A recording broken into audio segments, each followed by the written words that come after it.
नमस्कार विद्यार्थ्यांनो, मी प्रोफेसर अश्विन ढाले, गंधेश commerce classes, Omkar नगर, नागपुर बंद। आज हम बेसिक्स ऑफ अकाउंटिंग में जर्नल पार्ट 3 पर जाएंगे। ठीक, पार्ट 3 में नया कुछ पढ़ने से पहले पार्ट 2 में जो हमने पढ़ा था और आपको जो क्वेश्चन हमने आखिरी में दिया था उसका मैं सबसे पहले आपको सॉल्यूशन दे देता हूं, फिर हम आगे कंटिन्यू करेंगे। ठीक, तो गड़ा इलेक्ट्रॉनिक्स के जो गुड्स उन्होंने परचेस किए थे वो परचेस के ट्रांजैक्शन मैंने लास्ट क्लास में आपको एक्सप्लेन किए थे और आपको मैंने 7 या 8 ट्रांजैक्शंस का एक क्वेश्चन आपको बनाकर दिया था। तो मैं सबसे पहले आपको उसका सॉल्यूशन दे देता हूं और फिर हम आगे कंटिन्यू करेंगे। तो अकाउंटिंग किसके बुक्स में होगी? अकाउंटिंग होगी इन द बुक्स ऑफ गड़ा इलेक्ट्रॉनिक्स। इसलिए हमने लिखा है इन द बुक्स ऑफ गड़ा इलेक्ट्रॉनिक्स। क्या पास कर रहे हैं? जर्नल एंट्रीज, इसीलिए हमने वहां लिखा है जर्नल एंट्रीज। तो सबसे पहले पहला ट्रांजैक्शन क्या था? 1 तारीख को तो उसने बिजनेस स्टार्ट किया था। अब 2 तारीख को क्या किया? Purchase goods for cash. Cash में गुड्स क्या किए? परचेस किए। तो गुड्स परचेस किए तो परचेस एक्सपेंस हुआ, इसलिए परचेस को किया डेबिट, और गुड्स खरीदने के लिए कैश बाहर गई तो कैश को किया क्रेडिट। तो पहली एंट्री क्या पास हुई? Purchase account debit to cash account. Purchase account debit to cash account, कितना? 1 लाख। ठीक, उसके बाद सेकंड ट्रांजैक्शन क्या था? नरेशन सुन लीजिए। नरेशन है being goods purchase for cash. Next transaction था purchase goods on credit from Aman ₹1,25,000। यह भी ट्रांजैक्शन 2 अप्रैल का था। 2 अप्रैल को भी हमने गुड्स परचेस किए।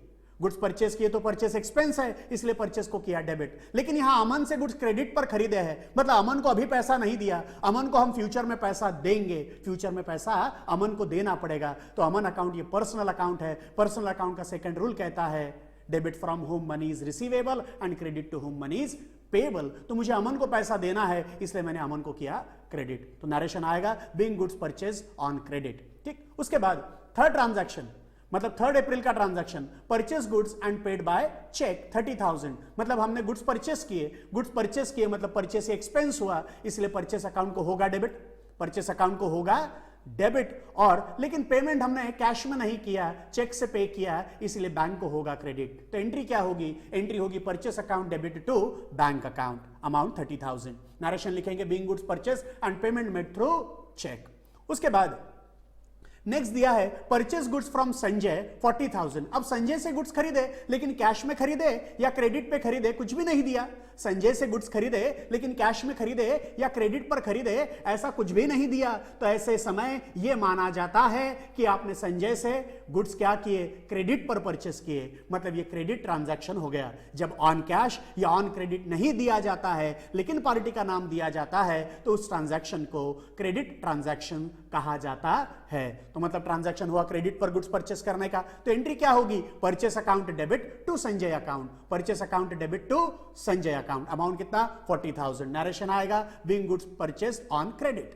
ठीक, उसके बाद नेक्स्ट क्या था? 5 अप्रैल का ट्रांजैक्शन। 5 अप्रैल का ट्रांजैक्शन था परचेस गुड्स फॉर ₹50,000।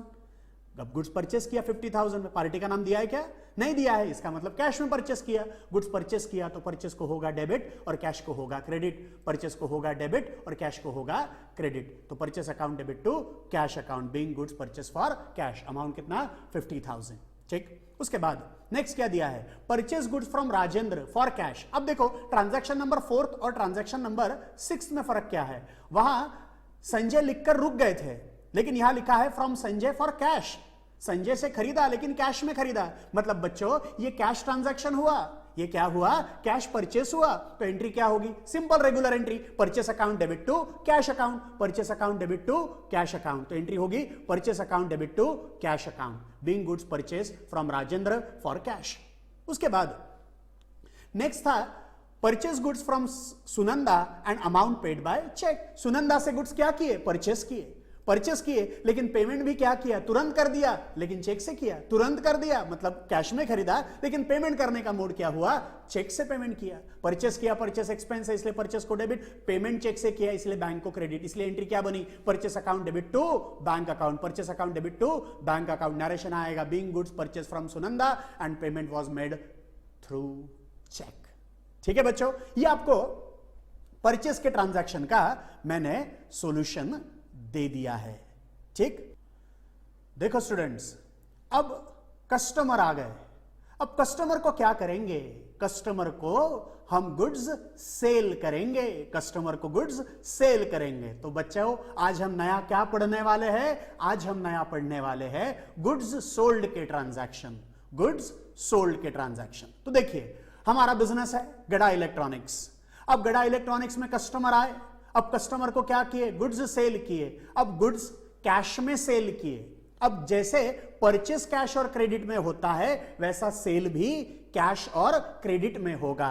तो सबसे पहले हम देखते हैं कि हमने गुड्स कैश में सेल किए, कस्टमर हमारे पास आए, कस्टमर को हमने गुड्स बेचे। अब हमारे गुड्स की परिभाषा क्या है? हमारा इलेक्ट्रॉनिक शॉप है तो हमारे गुड्स क्या रहेंगे? टेलीविजन, रेफ्रिजरेटर और वॉशिंग मशीन।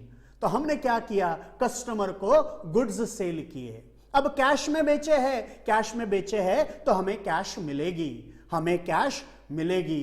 तो हमें कैश रिसीव्ड हुई। कैश रिसीव्ड हुई कौन से फॉर्म में? मतलब हमें गांधी जी के नोट्स मिले, मतलब हमें कैश मिली। तो बच्चों यहां पर कौन से दो अकाउंट आए? तो एक तो कैश अकाउंट, क्योंकि कैश हमें मिली। दूसरा हमने गुड्स क्या किए? सेल किए।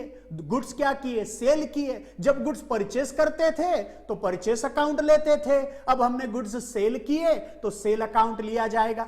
जब गुड्स परचेस करते थे तो परचेस अकाउंट लिया था, अब गुड्स सेल किया तो सेल अकाउंट लिया। तो यहां कौन से दो अकाउंट आए? एक कैश अकाउंट, एक कैश अकाउंट और एक सेल अकाउंट, एक सेल अकाउंट। तो अब एंट्री सोचते हैं किसके एंगल से? किसके एंगल से? बिजनेस के एंगल से, मतलब गड़ा इलेक्ट्रॉनिक के एंगल से। अब गड़ा इलेक्ट्रॉनिक्स ने क्या किया? गुड्स बेचा और पैसा लिया, तो उनके पास पैसा आएगा। पैसा आएगा मतलब कैश आएगी। कैश अकाउंट रियल अकाउंट है, रियल अकाउंट का रूल कहता है डेबिट व्हाट कम्स इन। तो बिजनेस में कैश आई, इसीलिए कैश को होगा डेबिट, कैश को होगा डेबिट।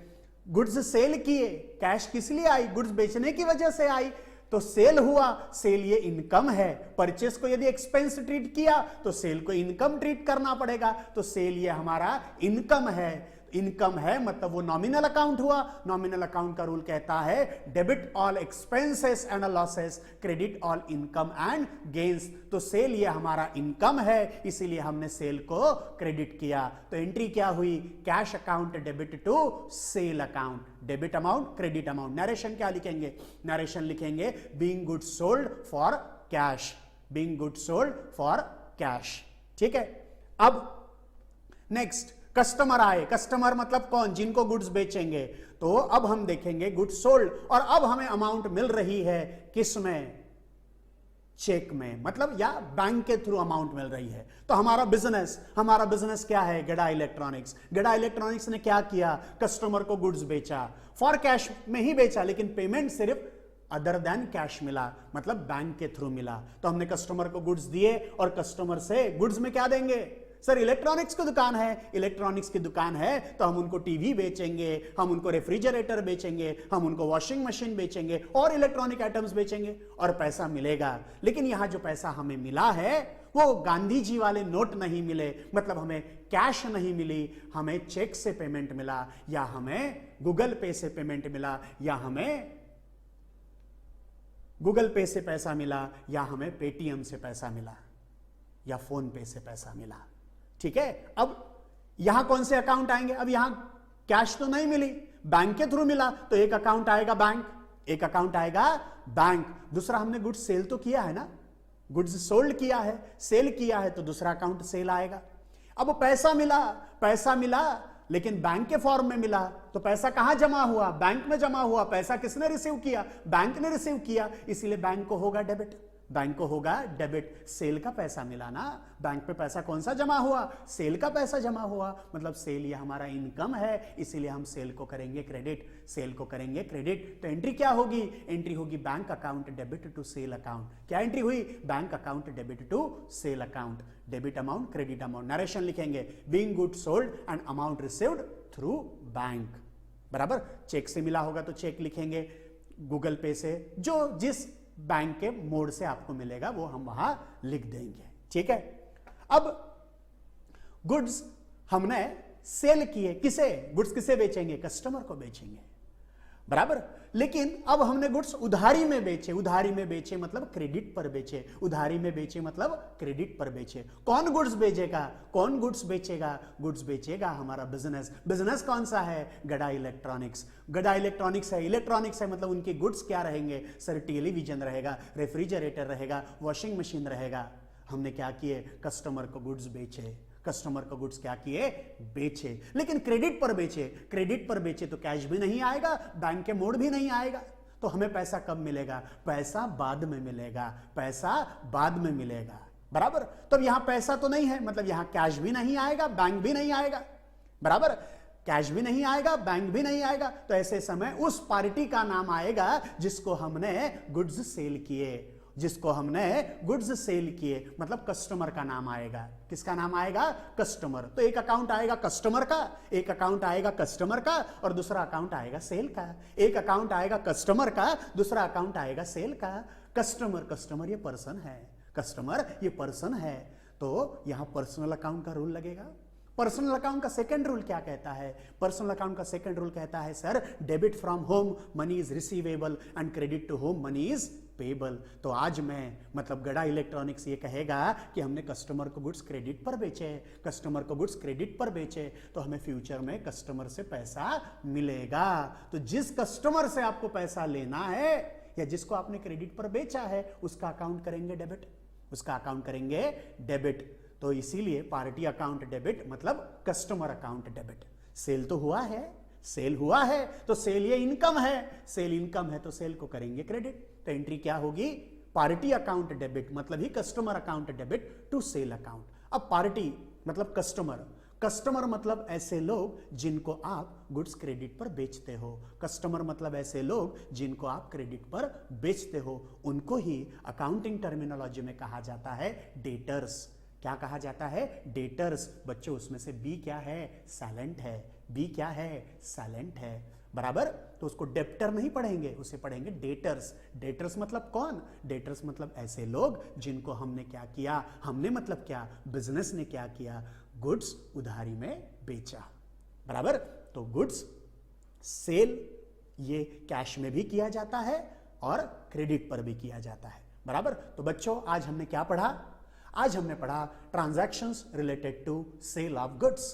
तो सेल किया तो कैश में सेल किया तो कैश आएगी, तो कैश को डेबिट और सेल को क्रेडिट, कैश को डेबिट सेल को क्रेडिट। कैश में गुड्स बेचा लेकिन पैसा बैंक के थ्रू मिला, इसीलिए bank account debit to sale account, bank account debit to sale account. उधारी में बेचा तो कैश भी नहीं, बैंक भी नहीं, कैश भी नहीं, बैंक भी नहीं, उसके जगह उस पार्टी का नाम आएगा जिसको गुड्स क्रेडिट पर बेचा है। तो पार्टी अकाउंट डेबिट मतलब कस्टमर का नाम लिखेंगे टू सेल अकाउंट। सेल वैसे ही रहेगा, बराबर। कैश में बेचा तो कैश अकाउंट, बैंक से पैसा मिला तो बैंक अकाउंट, और उधारी में बेचा तो पार्टी का अकाउंट। समझ में आया?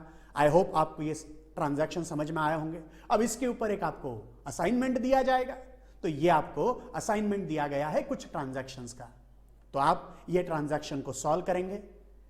नेक्स्ट वीडियो लेक्चर में पार्ट 4 में मैं पहले आपको इसका आंसर दे दूंगा, उसके बाद हम कुछ नया पढ़ेंगे। बच्चों आप सबको यदि ये अकाउंटिंग, बेसिक्स ऑफ अकाउंटिंग समझ में आ रहा है, जर्नल समझ में आ रहा है, तो आप हमारे YouTube चैनल को जरूर सब्सक्राइब कीजिए और हर एक नोटिफिकेशन के लिए बेल आइकन को क्लिक कीजिए। Thank you.